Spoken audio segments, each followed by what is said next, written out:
નમસ્કાર, દિવસભરના તાજા સમાચારોમાં તમારું સ્વાગત છે। તમારી સાથે હું છું પિનલગીરી ગોસ્વામી। સમાચારો વિસ્તારથી જાણીએ એ પહેલા મહત્વના સમાચારો ઉપર એક નજર। નમસ્કાર મિત્રો, આજની વિડીયોમાં વાત થશે સૌપ્રથમ ગુજરાતના હવામાનમાં આવશે પલટો, ત્યારે આગળ વાત થશે કુંભ મેળા દુર્ઘટનામાં એક ગુજરાતીનું મોત થયું છે, ત્યારે આગળ વાત થશે લાખોની નોકરી છોડીને સાધ્વી બની છે આ મહિલા, ત્યારે આગળ વાત થશે સવારના મહત્વના સમાચારો ઉપર એક નજર, ત્યારે વાત થશે આસારામની 12 વર્ષે મોટેરા આશ્રમમાં એન્ટ્રી જોવા મળી છે। આગળ વાત થશે શ્રીલંકાના નૌકાદળે ભારતીય માછીમારો ઉપર ગોળીબાર કર્યો છે, ત્યારે વાત થશે કારમાં આવેલા શખ્સો શિક્ષક પર ધોકા વડે તૂટી પડ્યા। આગળ વાત થશે સૈફ હુમલા પછી પહેલીવાર ભારે સિક્યુરિટી વચ્ચે તે બહાર નીકળ્યા હતા, ત્યારે આગળ વાત થશે ઈસરોએ ઇતિહાસ રચ્યો, 100મું મિશન લોન્ચ કરવામાં આવ્યું છે, ત્યારે વાત થશે ગુજરાતમાં ઠંડીમાં ઘટાડો, હવે થઈ રહી છે માવઠાની શક્યતા। આગળ વાત થશે ડોનાલ્ડ ટ્રમ્પને ભારતને ખુલ્લી ધમકી મળી રહી છે, ત્યારે આગળ વાત થશે ગુજરાતમાં ગોજારા અકસ્માતની વણઝાર જોવા મળી રહી છે, ત્યારે વાત થશે મહાકુંભ દુર્ઘટના માટે અણઘડ વ્યવસ્થા જવાબદાર છે તેવું આ મંત્રીએ જણાવ્યું છે, ત્યારે આગળ વાત થશે 3 રાજ્યોમાં હિમવર્ષા હવે થઈ શકે છે। હવે મિત્રો સમાચારો વિસ્તારથી। હાલ પણ ગુજરાતમાં ઠંડી તો છે, સાથે મધ્યપ્રદેશ, રાજસ્થાન અને છત્તીસગઢમાં ઠંડીની અસર ઓછી થઈ રહી છે। બિહારમાં ધુમ્મસ માટે યલો એલર્ટ જારી કરવામાં આવ્યું છે। બીજી તરફ જમ્મુ કાશ્મીર, લદ્દાખ અને હિમાચલ પ્રદેશમાં વરસાદ અથવા તો હિમવર્ષા થઈ શકે છે। કાશ્મીર આ વખતે અસામાન્ય હવામાનમાંથી પસાર થઈ રહ્યું છે। જમ્મુ કાશ્મીરમાં 21 ડિસેમ્બરે શરૂ થયેલા ચિલ્લઈ કલાનને સમાપ્ત થવામાં હજુ 1 દિવસ બાકી છે। 40 દિવસનો તીવ્ર ઠંડીનો સમયગાળો 30 જાન્યુઆરીએ પૂરો થશે। મિત્રો, અન્ય મહત્વના સમાચારની વાત કરીએ તો મહાકુંભ દુર્ઘટના માટે અણઘડ વ્યવસ્થા જવાબદાર સામે આવી છે।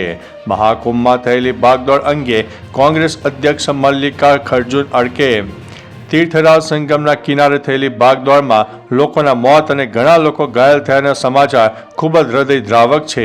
આ માટે અણઘડ વ્યવસ્થા, વીઆઈપી મુવમેન્ટ મેનેજમેન્ટ કરતાં માર્કેટિંગ વધુ ધ્યાન અને ગેરવહીવટી જવાબદાર છે।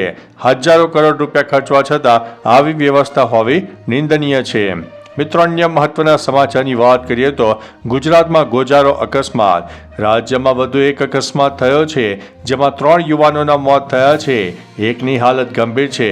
સોમનાથ ઉના 4 ટ્રેક હાઈવે ઉપર આ અકસ્માત થયો હતો। દરમિયાન ઉના તરફથી આવતી કારની ટ્રક સાથે તેની ટક્કર થઈ હતી। અકસ્માત ડોળાસા પાસે થયો હતો। દરમિયાન કારમાં સવાર 4 યુવાનોમાંથી 3ના મૃત્યુ થયા છે। એક યુવક ગંભીર રીતે ઈજાગ્રસ્ત થતા તેમને હોસ્પિટલ ખાતે ખસેડવામાં આવ્યા છે। મિત્રો, અન્ય મહત્વના સમાચારની વાત કરીએ તો ડોનાલ્ડ ટ્રમ્પની ભારતને ખુલ્લી ધમકી। ડોનાલ્ડ ટ્રમ્પે ફરીવાર ભારત, ચીન અને બ્રાઝિલ જેવા દેશો ઉપર ઊંચા ટેરિફ લાદવાની ધમકી આપી છે। તેમણે કહ્યું છે કે ચીન ખૂબ ઊંચા ટેરિફ નાખે છે, ભારત, બ્રાઝિલ અને અન્ય દેશો પણ આવું જ કરે છે, આપણે પણ તેના પર ટેરિફ લગાવીશું। અમેરિકા માટે એ સિસ્ટમના પાછા ફરવાનો સમય આવી ગયો છે જેણે તેને સમૃદ્ધ અને શક્તિશાળી બનાવ્યું હતું। ટ્રમ્પની આ ધમકી પીએમ મોદી સાથે વાતના બીજા દિવસે આવી છે। મિત્રો, અન્ય મહત્વના સમાચારની વાત કરીએ તો ગુજરાતમાં ઠંડીમાં ઘટાડો, માવઠાની થઈ રહી છે શક્યતા। રાજ્યમાં ઠંડીમાં ઘટાડો નોંધાયો છે, તો આ તરફ નલિયામાં સૌથી ઓછું તાપમાન પણ નોંધાયું છે। ઉત્તર પૂર્વના પવનો ફૂંકાતા બંધ થતા તાપમાનમાં વધારો થયો છે। રાજ્યના તમામ શહેરોમાં 2 થી 3 ડિગ્રી તાપમાન વધ્યું છે। રાજસ્થાનમાં સાયક્લોનિક સર્ક્યુલેશન સક્રિય હોવાથી વાદળછાયું વાતાવરણ બની શકે છે। હવામાન વિભાગે 2 અને 3 ફેબ્રુઆરી રાજ્યમાં કમોસમી વરસાદની પણ શક્યતા વર્ણવી છે। ત્યારે આગળ વાત થશે ઈસરોએ ઇતિહાસ રચ્યો છે, 100મું મિશન લોન્ચ કરવામાં આવ્યું છે। ઈસરોએ આંધ્રપ્રદેશના શ્રી હરિકોટાથી લોન્ચ વ્હીકલ GSLV F-15 દ્વારા તેનું 100મું મિશન લોન્ચ કર્યું છે। 100મા મિશનમાં NVS-02 નેવિગેશન સેટેલાઇટ લોન્ચ કરવામાં આવ્યો છે। નેવી આઈસીમાં 5 બીજી પેઢીના ઉપગ્રહોનો સમાવેશ થાય છે।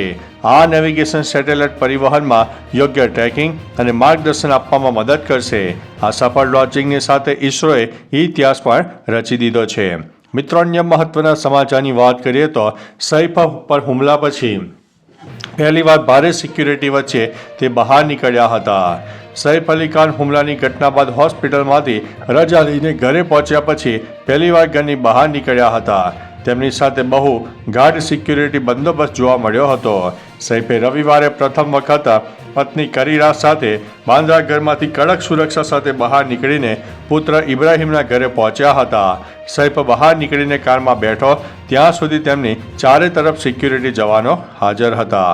મિત્રો, અન્ય મહત્વના સમાચારની વાત કરીએ તો કારમાં આવેલા શખ્સો શિક્ષક પર ધોકા લઈને તૂટી પડ્યા. વિરમગામમાં શિક્ષકની જાહેરમાં હત્યા કરવામાં આવી. કેપી શાહ સ્કૂલમાં ફરજ બજાવતા 40 વર્ષીય નરેશભાઈ ચાવડા સોમવારે સવારે માંડલ રોડ સ્થિત પેટ્રોલ પંપ નજીક કારમાં આવેલા 3 શખ્સોએ જીવલેણ હુમલો કર્યો. એક બાદ એક ત્રણેય શખ્સ કારમાંથી લાકડાના દંડા લઈને તૂટી પડ્યા. આ સમગ્ર ઘટનાના સીસીટીવી ફૂટેજ પણ સામે આવ્યા છે. મિત્રો, અન્ય મહત્વના સમાચારની વાત કરીએ તો શ્રીલંકાના નૌકાદળે ભારતીય માછીમારો પર ગોળીબાર કર્યો છે.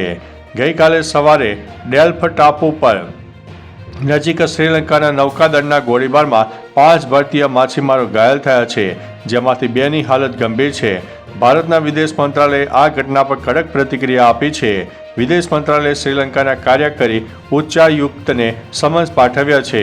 વિદેશ મંત્રાલયે જણાવ્યું છે કે માછીમારોની જાફના ટીચિંગ હોસ્પિટલમાં સારવાર કરવામાં આવી રહી છે.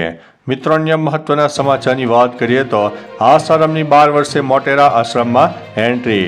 દુષ્કર્મના કેસમાં દોષી સાબિત થતા આજીવન કેદની સજા ભોગવી રહેલા આસારામને સુપ્રીમ કોર્ટ તરફથી 31 માર્ચ સુધી વચગાળાના શરતી જામીન મળ્યા છે. આ જામીનની શરત મુજબ આસારામ તેમના અનુયાયીઓને મળી શકશે નહીં. આમ છતાં ગત 25 જાન્યુઆરીએ આસારામે બનાસકાંઠાના પાલનપુરમાં મોટી સંખ્યામાં અનુયાયી ભેગા કરીને સત્સંગ યોજ્યો હતો. ત્યારબાદ હવે આસારામ અમદાવાદની મુલાકાતે જોવા મળ્યા છે. મિત્રો, અન્ય મહત્વના સમાચારની વાત કરીએ તો સવારના મહત્વના સમાચારો ઉપર એક નજર. બજેટ સત્ર પહેલા કેન્દ્ર સરકારની સર્વપક્ષીય બેઠક. મહાકુંભમાં ભાગદોડમાં અત્યાર સુધીમાં મોતનો આંકડો 30 પહોંચ્યો. વિરાટ કોહલી 2012 પછી આજે પોતાની પહેલી રણજી ટ્રોફી રમશે.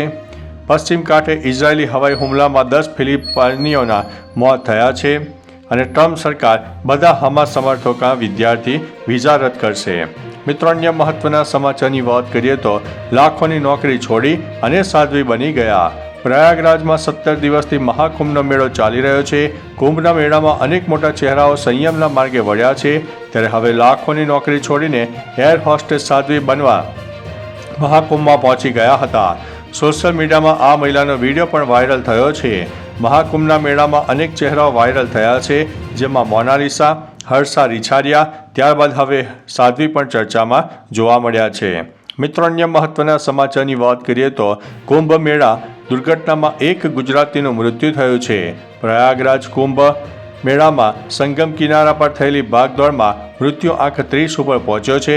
જોકે સરકારે 17 કલાક પછી મહાકુંભ મેળામાં ભાગદોડમાં 30 લોકોના મોતની પુષ્ટિ કરી છે, જેમાં એક ગુજરાતીએ પણ જીવ ગુમાવ્યો હોવાની પુષ્ટિ થઈ છે. ડીઆઈજી વૈભવ કૃષ્ણાએ પ્રેસ કોન્ફરન્સ યોજી હતી અને મૃતકોમાંથી 25 લોકોની ઓળખ થઈ છે. 90 ઘાયલોને હોસ્પિટલમાં ખસેડવામાં આવ્યા છે. મિત્રો, અન્ય મહત્વના સમાચારની વાત કરીએ તો ગુજરાતમાં હવે થઈ શકે છે માવઠાનો માર. તારીખ 2 અને 3 ફેબ્રુઆરીની આસપાસ ગુજરાતના વાતાવરણમાં અચાનક પલટો આવી શકે છે. ભેજનું પ્રમાણ વધી શકે છે. ત્યારે કોઈ વિસ્તારમાં છાંટાછૂટી અથવા તો હળવા મધ્યમ વરસાદી ઝાપટા થઈ શકે છે. જો આ રીતે કમોસમી વરસાદ થાય અને ભારે પવન થાય તો આવનારા ઉનાળા દરમિયાન થનારા જે પાકો છે તેને વ્યાપક નુકસાન પણ થવાની ભીતિ સેવાઈ રહી છે. અને અત્યારે જે હાલ પાકો છે તેમાં પણ નુકસાન થાય તેવી શક્યતા વર્ણવવામાં આવી છે. તો ચાલો મિત્રો, ફરીથી દેશ અને દુનિયાના સુપરફાસ્ટ સમાચાર લઈને મળતા રહીશો. ત્યાં સુધી અમને રજા આપશો. નમસ્તે.